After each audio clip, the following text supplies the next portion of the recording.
Bom dia. Bom dia, tudo bom? Tudo bem, você? Como vai? Tudo bem, graças a Deus. Tá bom.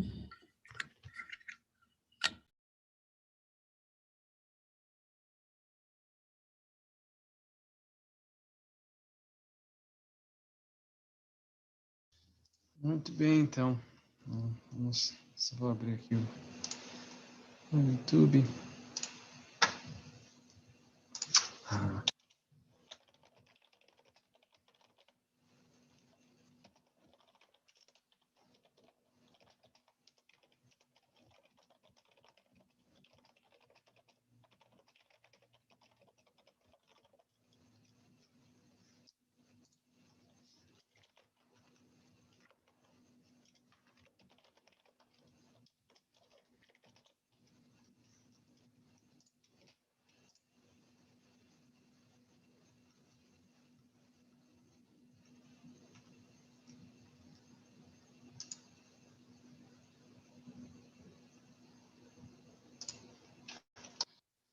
Very well.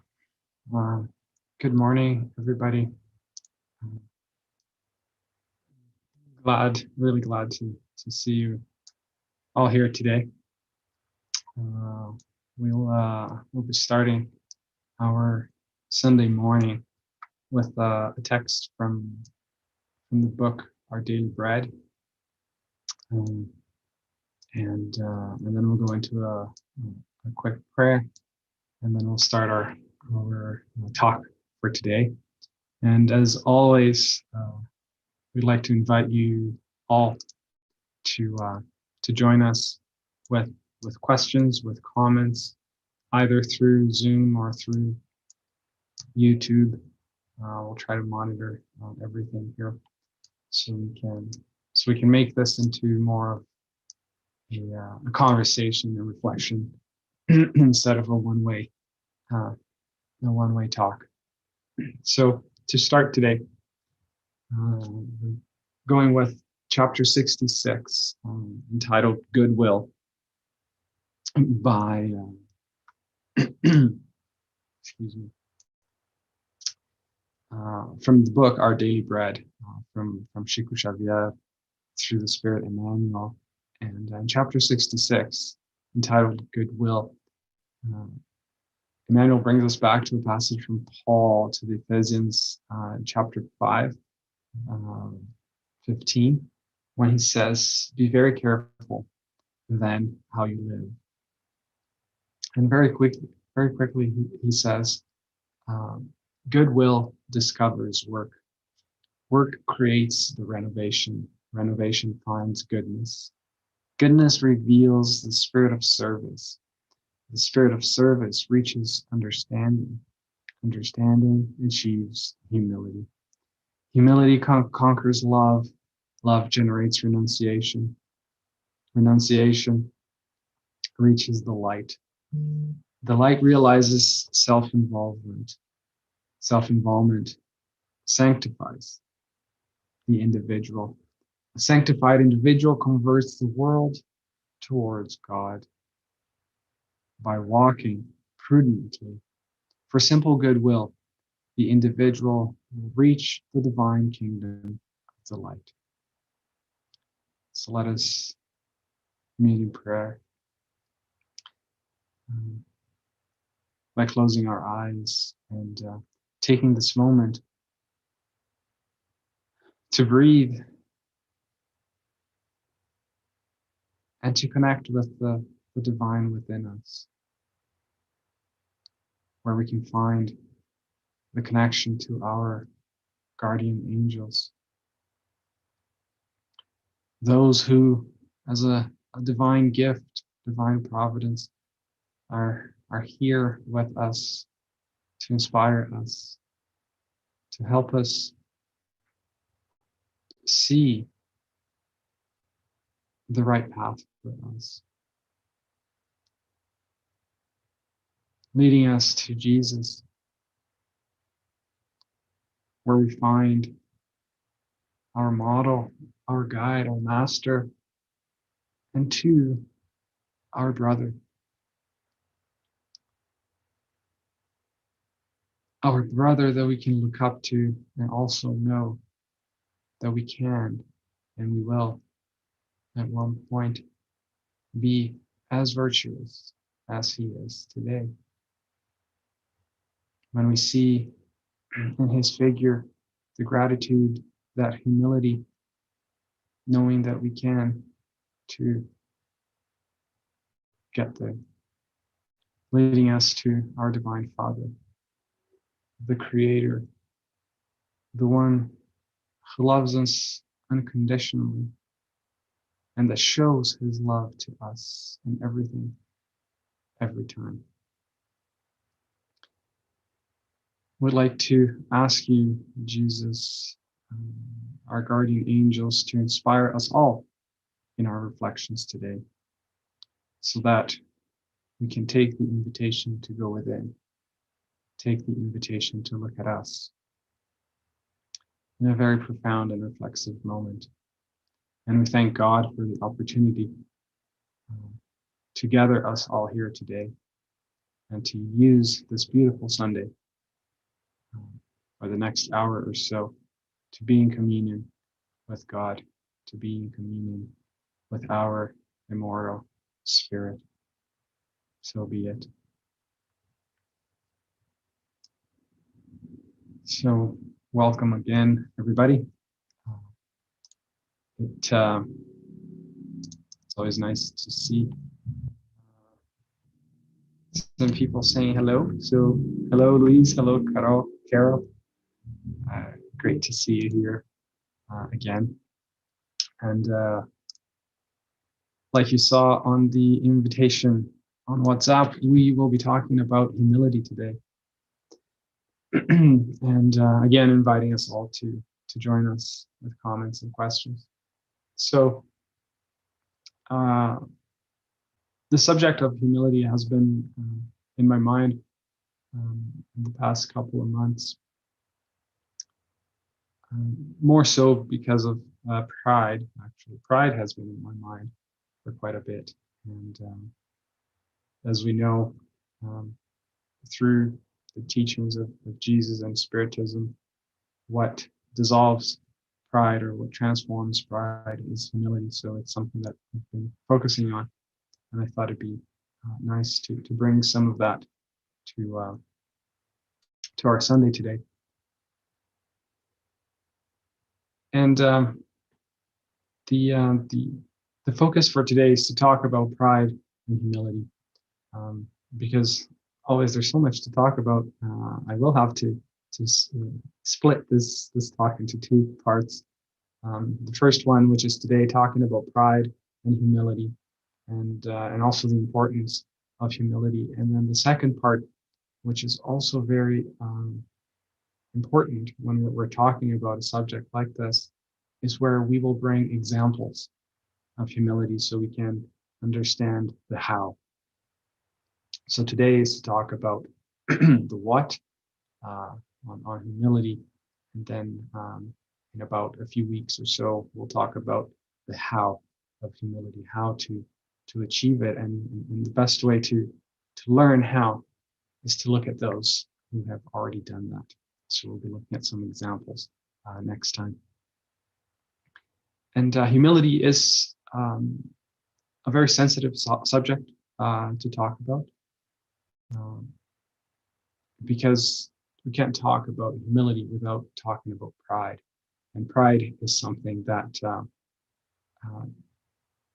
can be very delicate to talk and to see within ourselves, because when we let pride take over, we actually refute anything that is trying to point us to look at ourselves and to reflect about ourselves. So hopefully we can do this in a loving way that can just mellow our pride, as opposed to putting up even more walls. Remembering that the goal when we're talking about humility is also to realize that we are, in a planet of trials and expiations. We will make mistakes. We will fail at times. But with humility, that failure becomes a lot lighter, and that's I guess the focus for today. And by bringing aspects from the Spiritist doctrine and from the gospel, we'll try to explain a little bit about humility and a lot about pride. And as usual, we'll start with our wealth of knowledge that we have out there that can help us. And this talk again is based on a talk by Arturo Valadares. I've been using his talks for the past 6 months or so, and he did a talk on humility. He talked for about an hour, and this talk only reflects half of it. And because it's just there's so much content, there's so much that can touch our hearts there. So I'd say almost 100% of this talk is based on his words, and utilizing the Spiritist doctrine from the Gospel According to Spiritism, the Spirit's book, a few books from Chico Xavier, from The Good News, Thought and Life, and a Green Sign, and also utilizing the Gospel itself, never forgetting that source that we've had for so many years and are still trying to grasp. So as far as reflecting goes, a couple questions for us to think about is, how has been my humility lately? Or in that sense, how has been my pride lately? Have I been able to detect my pride in my actions? Have I been able to detect some humility in my actions? Remember that the humble can detect virtues in them. And the next question would be, so what?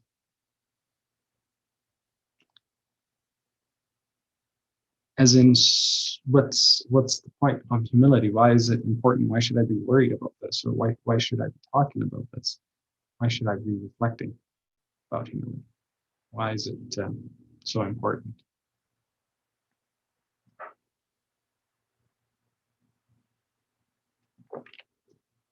And then the last one is, how does it relate to other virtues? When we're talking about virtues, how does humility relate to them all? How can it help? How can it hinder?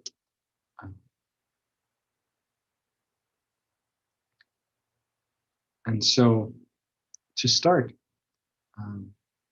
we will bring a text from the Gospel According to Spiritism, chapter 5, entitled "Voluntary Torments."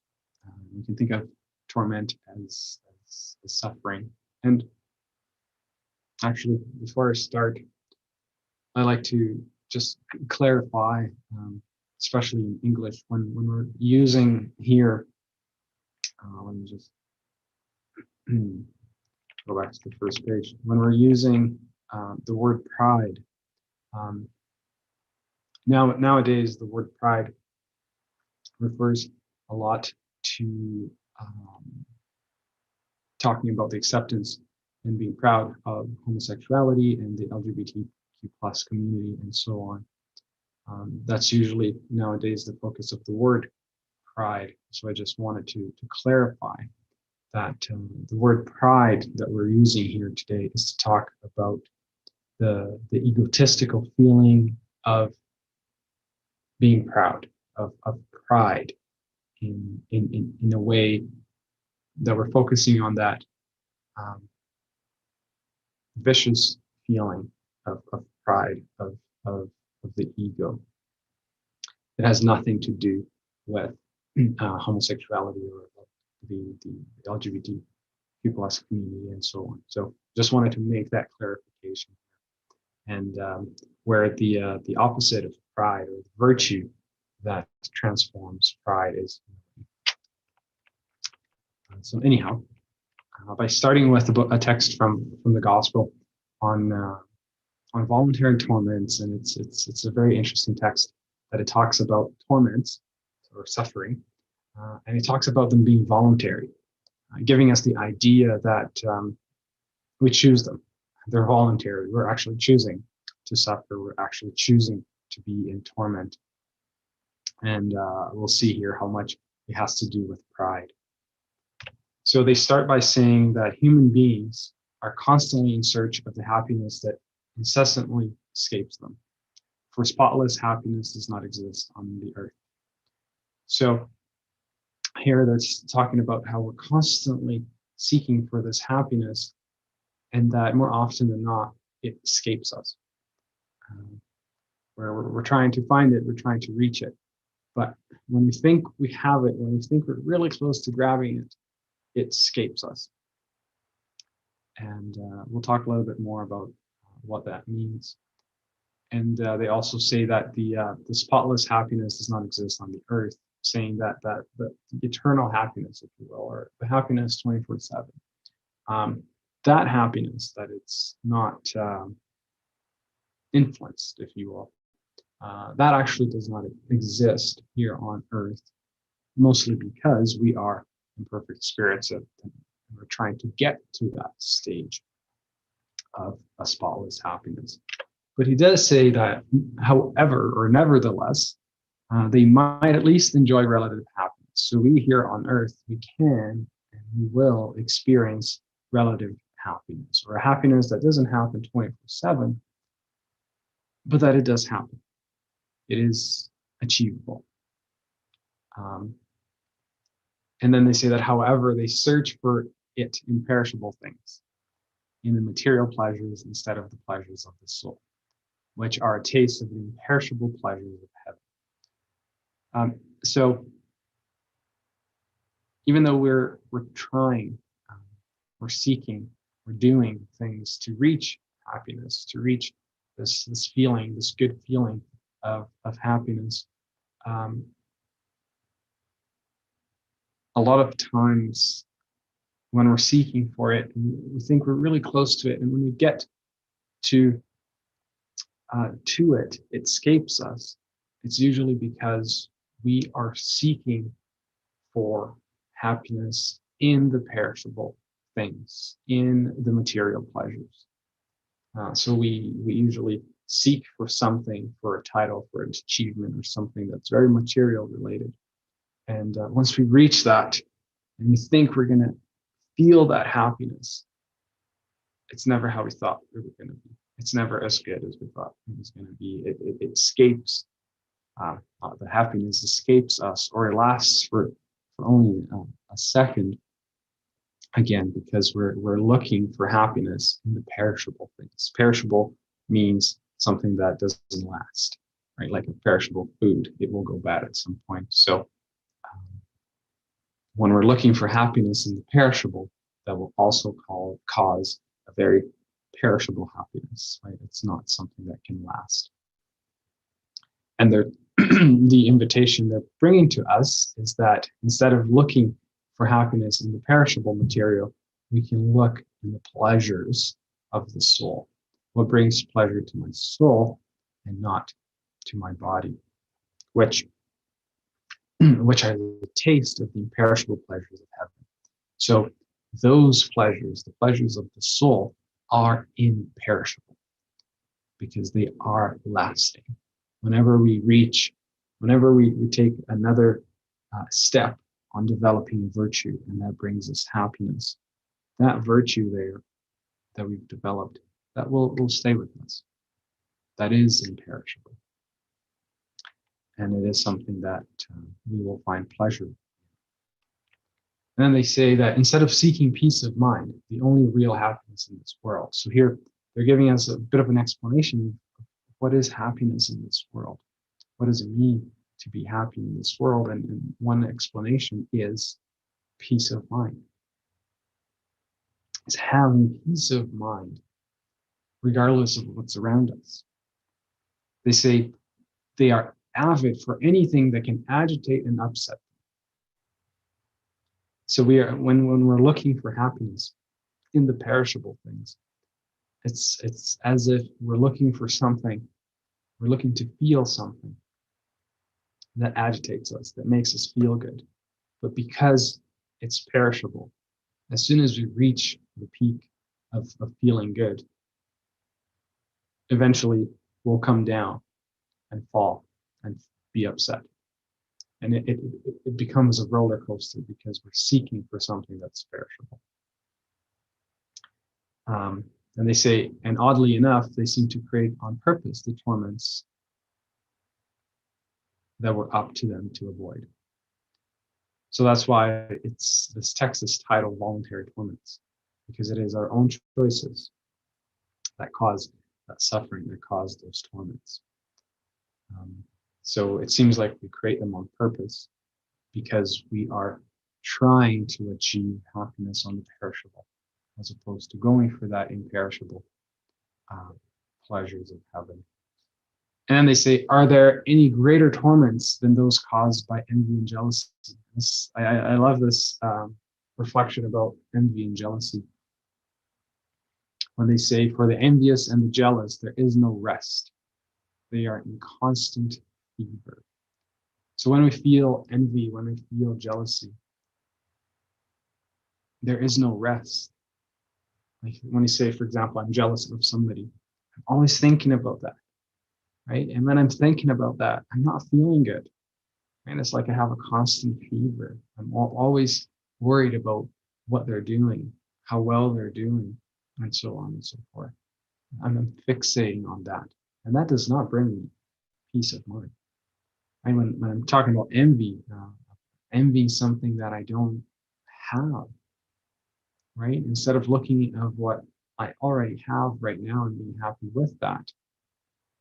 No, the envy only points to the things that I don't have, the things that I lack, the things that I wish I had. And that's constant because with an imperfect spirit, there will always be something that we don't have. Right? So when we when we feed the envy is when we feed this constant fever, because we'll always be looking at what we don't have. And that will always be there. And it's never a good feeling. So we're perpetuating a feeling that doesn't do us any good. We are cultivating those voluntary torments, like they say. And they keep on going on this text, and they say, on the other hand, how many torments will those who know how to be content with what they have spare themselves of? So if we rearrange these words to make it a little clearer, we're talking about how much suffering, how many torments will we prevent or spare ourselves when we are content and we're happy with what we currently have. So how much suffering am I going to prevent, am I going to avoid when I'm happy, when I'm content with what I already have? Sonia shares with us that the pleasures of the soul always be there, no matter if we have or not the perishable things. Exactly. The pleasures of the soul are not dependent. They're not reliant on the outside, on the material. They're only dependent on ourselves. And if we foster the pleasures of the soul within us, the outside will not impact it. So much so that they do tell us here, those who behold without envy what they do not have, and who do not try to appear to be what they're not. So those who behold without envy of what they have. So behold mean those who stand tall, those who are fine with what they don't have. So they don't envy what they don't have. And those who do not try to appear what they're not. So those of us who are okay with who we are, we don't try to appear to be somebody else. We don't try to appear to be nice. We don't try to appear to be honest. We don't try to appear to be virtuous. We just are who we are. They are serene. So those who are content with what they have, They don't envy what they don't have. And they don't try to be someone they're not. Those, they are serene because they're not creating something that they call your imaginary needs for themselves. We're not creating needs and needs and needs that we think will bring us happiness, when true happiness we can find with what we have right now. The Spirit's book tells us that when we're talking about wealth, when we're talking about richness, the most wealth, or the wealthiest, the wealthiest are those who need the least. So those who have the least amount of needs are the wealthiest. And so they finish with, and in the midst of the life storms, isn't serenity the real happiness? So this ties in with what Sonia shared with us here. So in the midst of life storms, and let's be honest, here on earth, there will always be storms around us. So in the midst of those storms, right, instead of trying to constantly not have storms,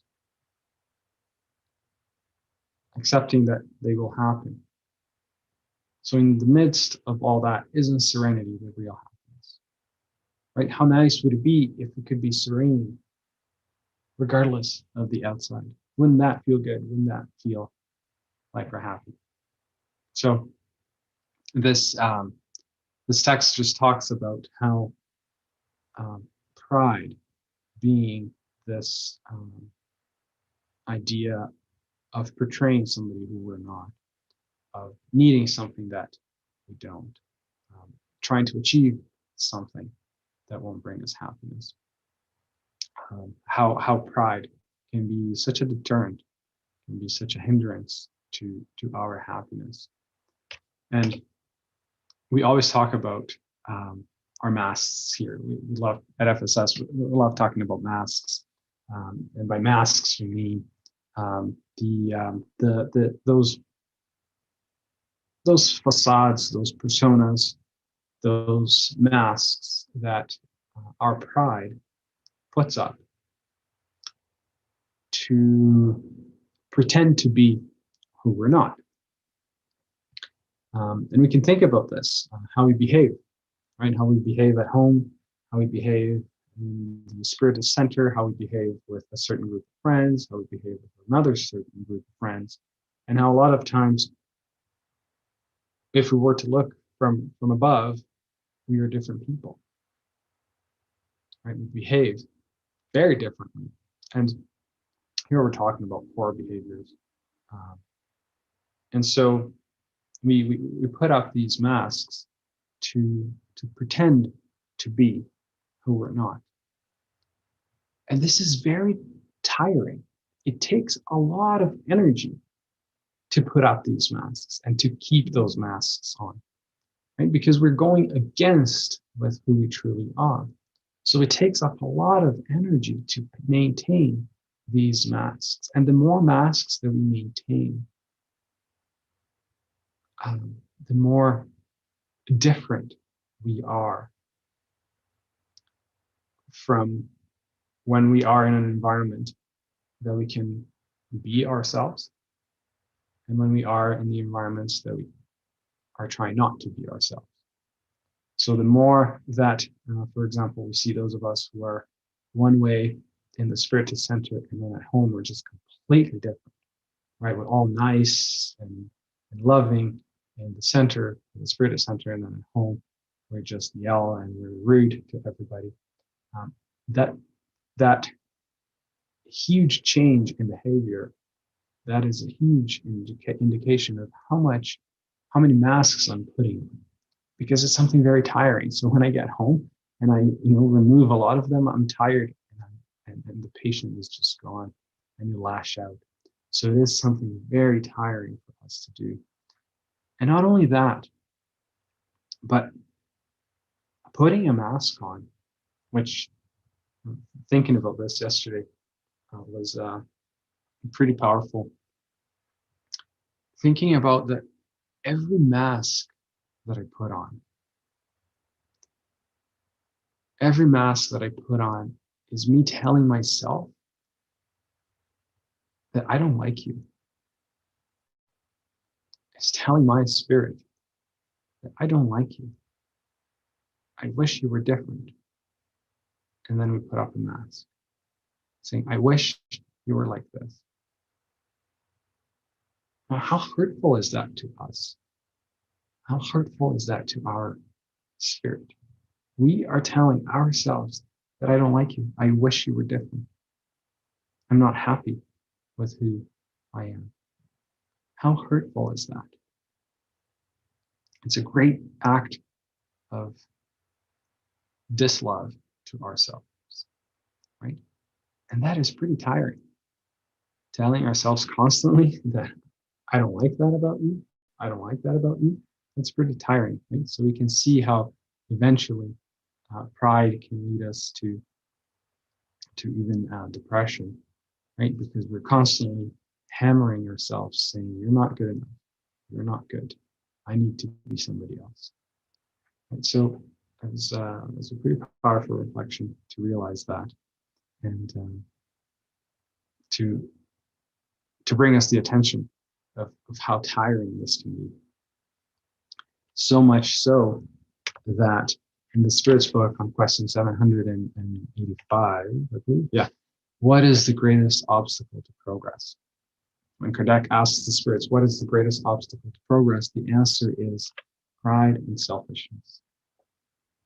Right? Again, pride, talking about the egotistical feeling of pride. So it is the greatest obstacle to progress. So even though we think that a lot of times we are improving, we're being better by being by fueling our pride, because pride, makes me do things. We go out there and achieve things. The Spirit is telling us here that the greatest obstacle to progress is pride. Why? Because pride will eventually hurt us real bad.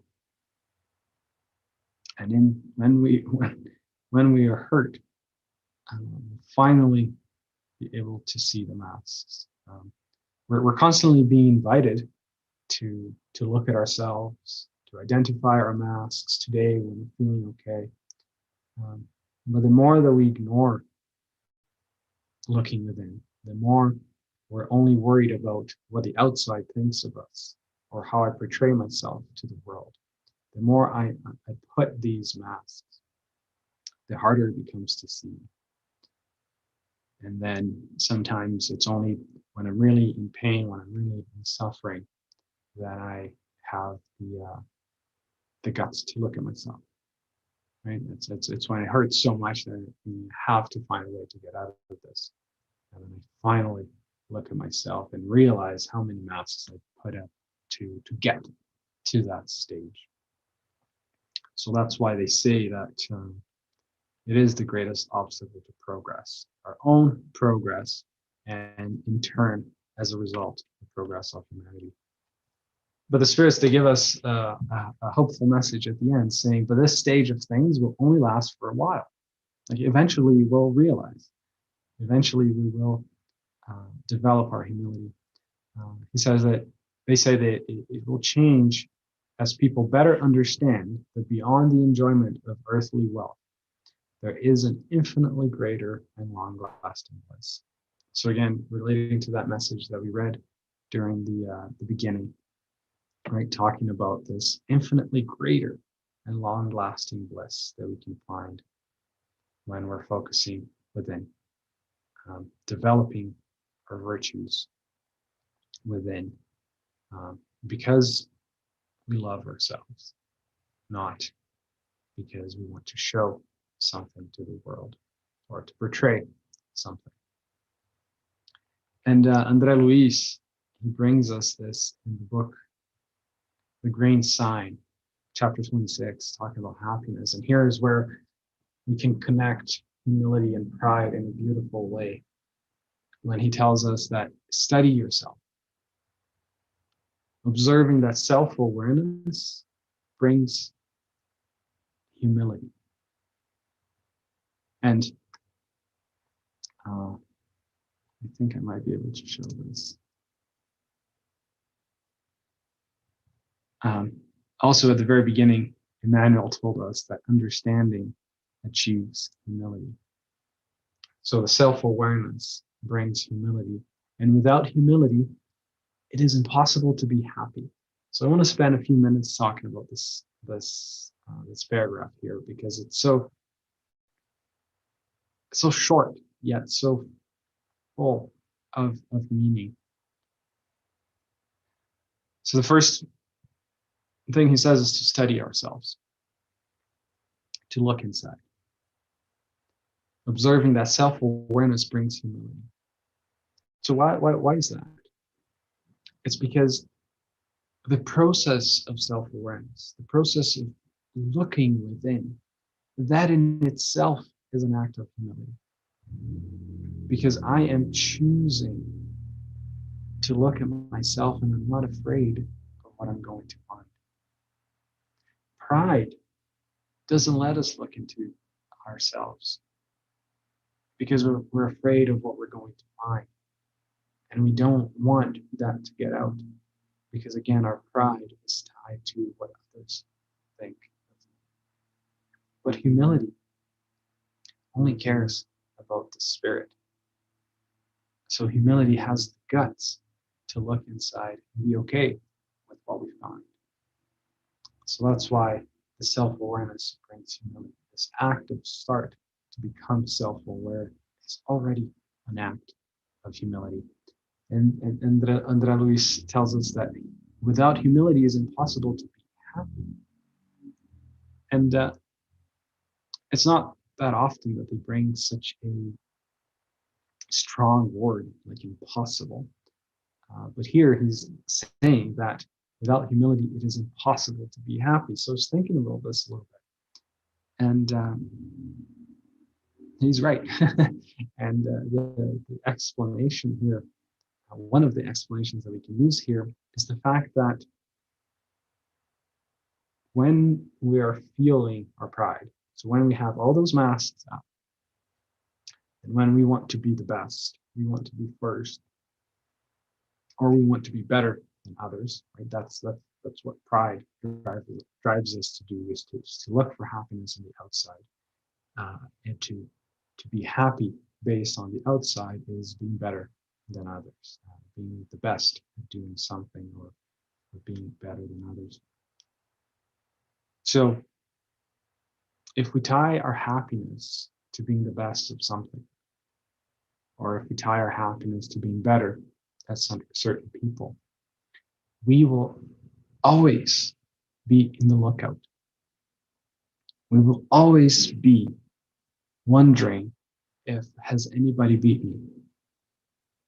Those people that I used to be better than, have they improved? Have I lost my place? So if I'm tying my happiness with my pride of wanting to be the best, I'm always on the lookout. I'm always worrying about what others are doing and how they're doing. And that's not true happiness. Because if my happiness is connected to something on the outside, something that I can't control, how could I achieve it? When I'm trying to tie my happiness with something from the outside that I can't control, that is not called happiness. That's called anxiety. When I'm trying to control something that I can't, that's called anxiety. And so that's why it's impossible to have happiness without humility. In humility is when we realize that our happiness is tied to our own selves. Regardless of what others are doing, I'm okay with who I am. Right? So my happiness is no longer tied to a condition, an external condition, which means I can control it. I can decide to be happy. I can work towards my happiness because it doesn't rely on anyone else or anything else on the outside. And another reflection I wanted to bring here is the notion that I've had in the past and still have sometimes. So it might relate to some people, is that a lot of times you think of humility as weakness. Somebody who's humble is weak, because if I'm accepting myself, I'm content with who I am, that means I won't improve. How can I accept myself? That's just going to make me stagnant. That is not going to make me to progress, to improve. And I just wanted to bring a reflection to re-signify that humility is actually a lot of courage, because it takes a lot of guts to look inside and to see who we are. Pride is actually very weak, because pride is trying to hide everything. So humility is actually very strong. Humility is very courageous by looking within. And humility unlocks also, like, where is it? Right here. Emmanuel told us in the first text that we read, humility conquers love. So let's develop that a little bit more. So when in humility, when I'm accepting myself for who I am, humility conquers love. So in this act of accepting myself, it's an act of loving myself, because I'm accepting myself for who I am. Before, when we talked about pride, we talked about how every mask that I put on is me telling myself that I don't like you. So this humble act of looking at myself and accepting myself is me loving myself. And when I love myself, I will want to be better. I will want to develop virtues. I will want, attention to the word want, or to will. I want to be better. I'm not being forced to be better so I can look a certain way, so people will look at me a certain way. No. It's not driven, this change, this improvement is not driven by a demand. Instead, it's being driven by love. So I want to be better because I love myself and I want to be better. And that's what humility can unlock. That's why Emmanuel says that humility conquers love. This act of accepting ourselves is like we are conquering our own self-love within us. And from there, we can develop our virtues with love, lasting love. So certainly a beautiful passage that Luis brings us here. And to give a bit of an example here, I know I said we weren't going to do examples, but we are going to do a couple examples in this talk. The first one is to talk about Paul. When Paul, in that road to Damascus, it's a very well-known passage. Paul, at that moment, he had absolutely everything, right? He had. So Nia brings to us that it is so great to see how the virtues are connected to each other. Humble to love to happiness, and everything starts with a goodwill, the apprentice feeling. Exactly. So it's the analogy I like to bring is that virtues are like Christmas lights. They're all connected, and the minute you take one on and you lift it up, the others kind of lift up as well. And you can pick different ones and lift them all up, and they all will start to rise. So yes, it's truly amazing to see the connectedness of the virtues, and that's how we can see how loving God is with us to bring us this succinct way to look at our improvement. And nothing there's no replacements. There's no fighting. There's nothing against with each other, because the virtues, they all line up and they all support one another. So going back to Paul here, at that point, Paul had absolutely everything, right? He had fame, he had power in government and in the church. He had money, he had beauty, he had wealth, he had, what's the other one? He had youth.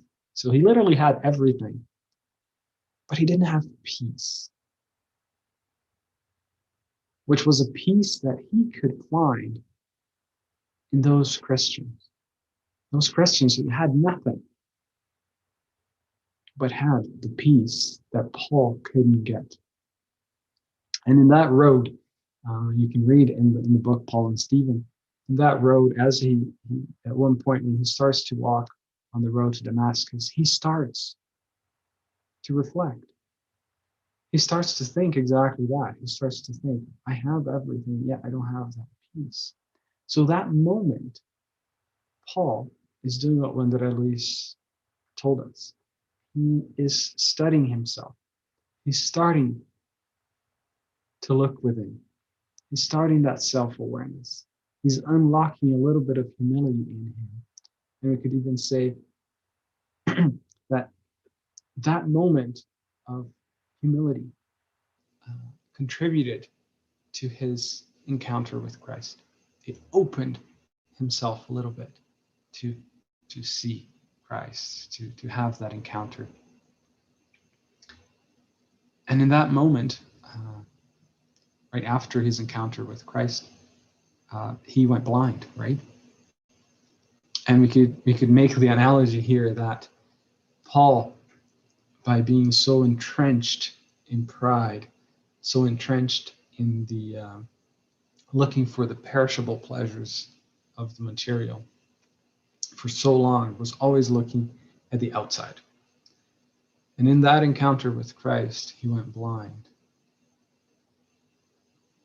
as a beautiful invitation to look within. He could no longer look and be worried about the outside because he could not see, as an analogy, as an invitation to look within. And from that moment on, he kept on looking within and within and within, finding the humility in himself, developing that humility. And then, as we all are aware, right, he became one of the biggest apostles, if you will, of Christ, sharing his words, not only with words, but also with examples, which is one of the reasons he's so powerful to people, because he truly touches people's hearts with his words, because they're full.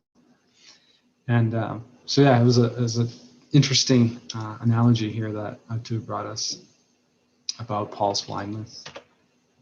And the other one is to talk about Jesus, how he came to us in a manger. Talk about humility.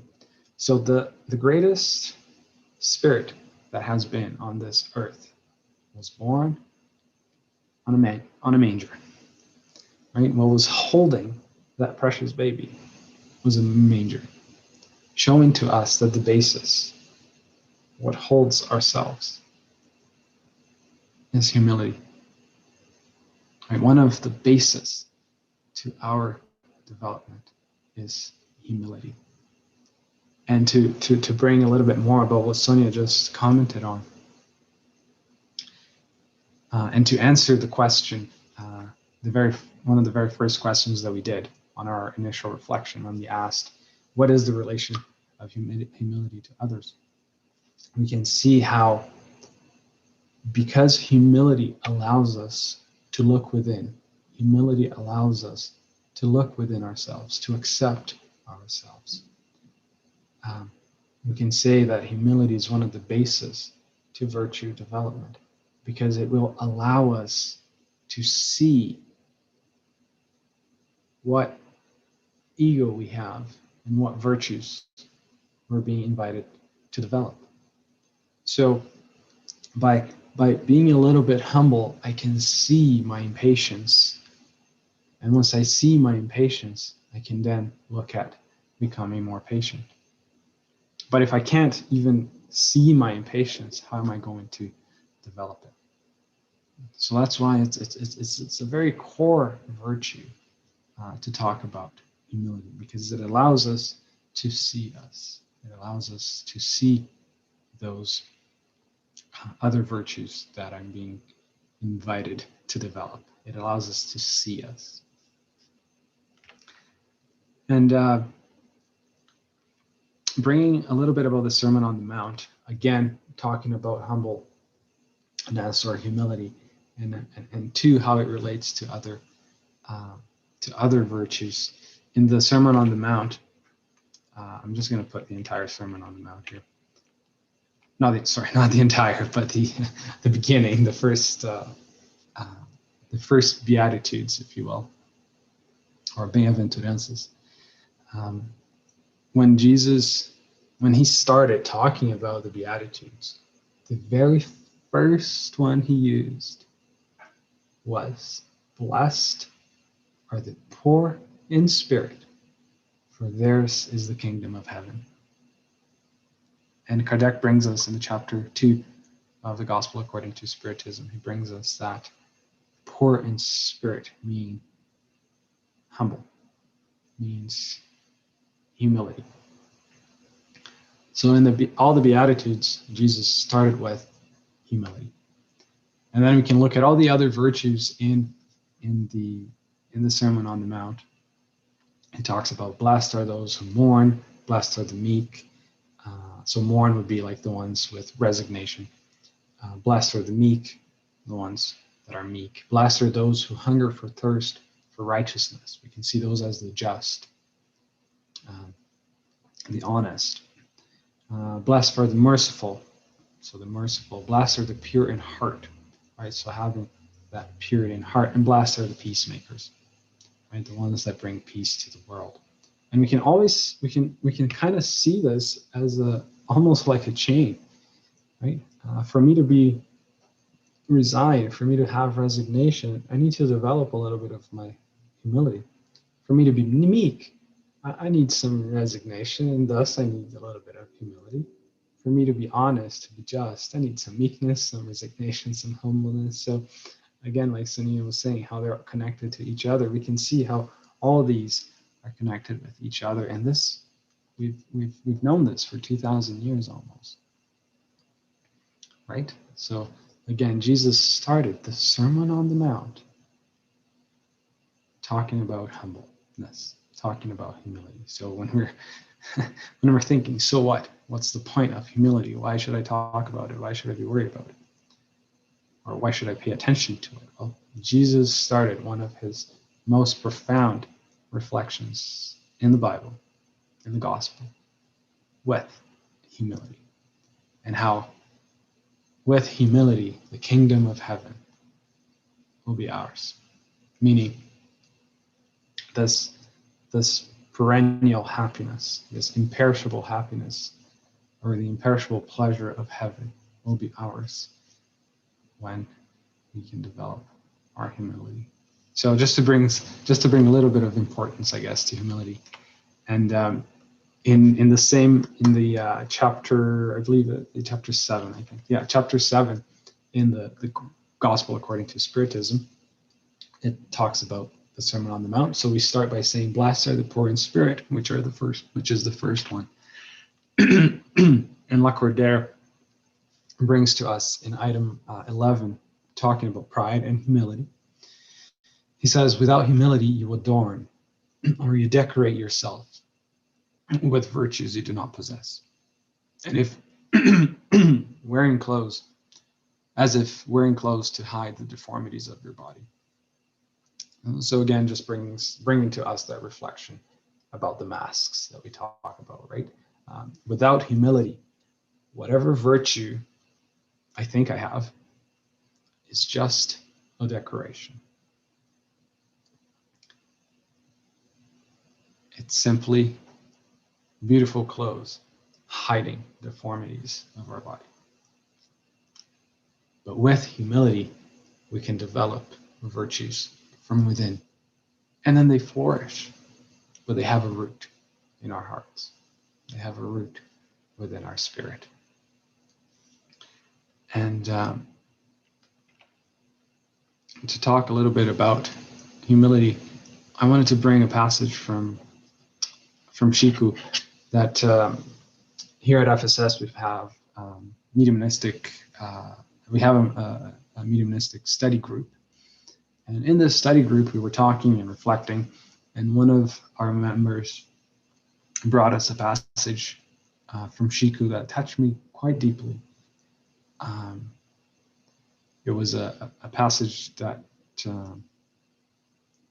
is portrayed in the book Lives of Shiku, and it talks about this one time when a couple of reporters went to Shiku and pretended to be international reporters, and they had a pretend translator there with them, and so they created all this fake environment, like they were international reporters when they weren't. So they were trying to prove that Shiku was fake, basically. So they went and they asked a lot of questions and so on and so forth. And because of the fact that Shiku didn't realize who they truly were, that proved to them that Shiku was a fraud. And after a couple days, when they visited Shiku, Shiku actually gave them a book, and he signed the book on the first page. He signed the book and then gave the book to them. And a couple days after this, they opened the book that Shiku gave them, and in that writing that Shiku did to them, they wrote their real names.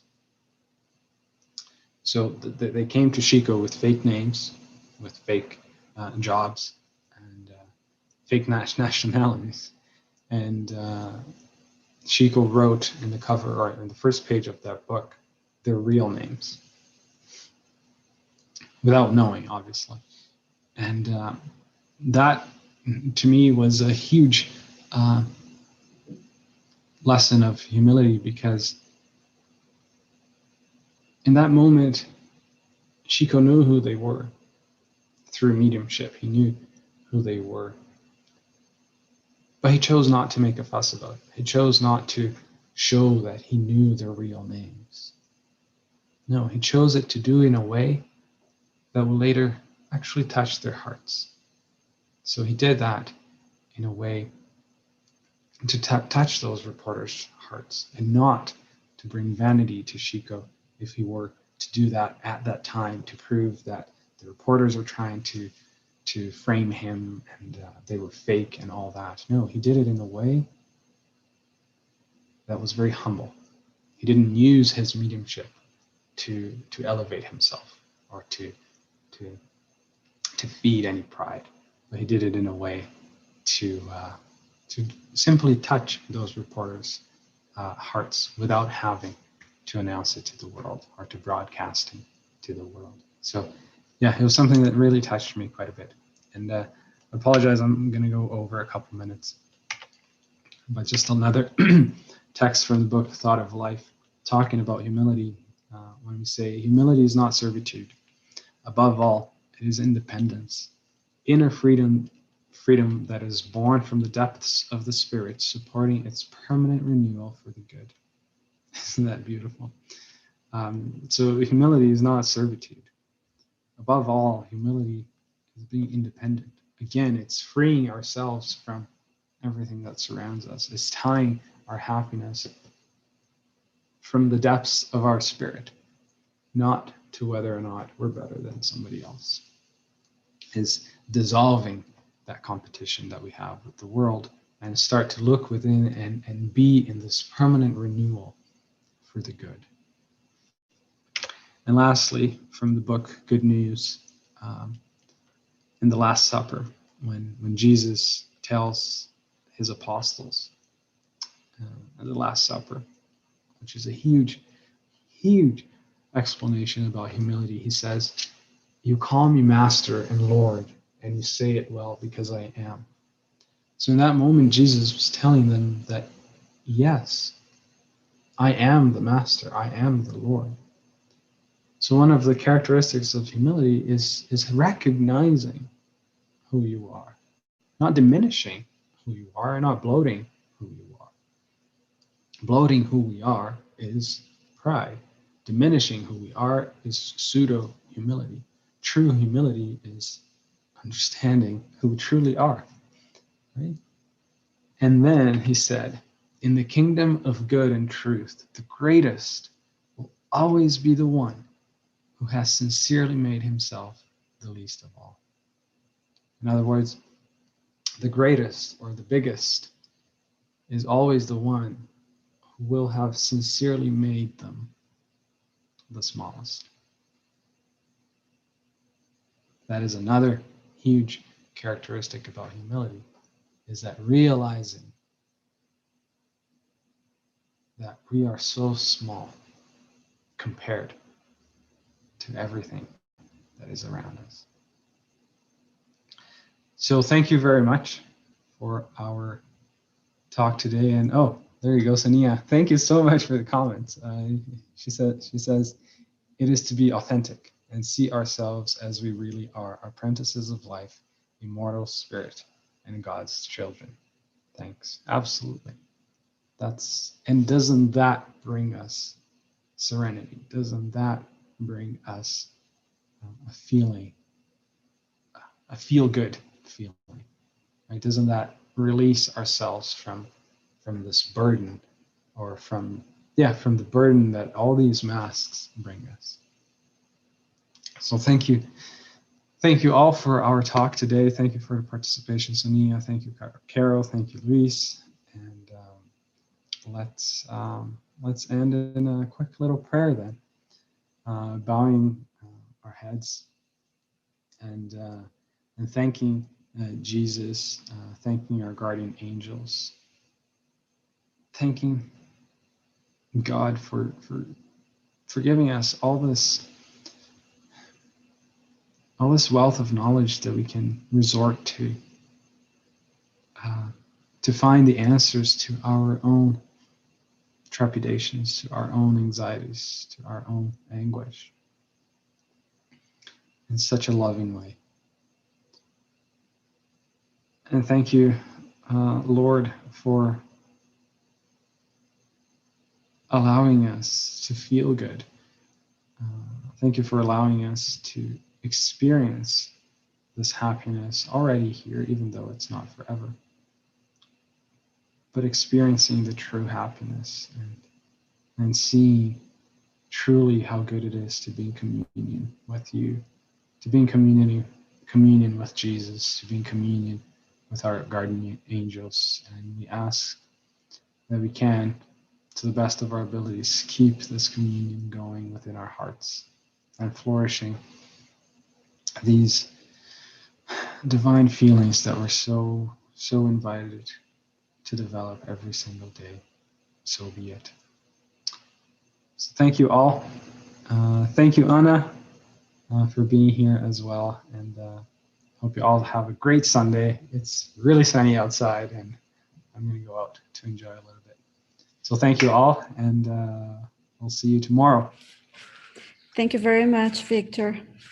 Lovely reflections. Thank you. Thank you.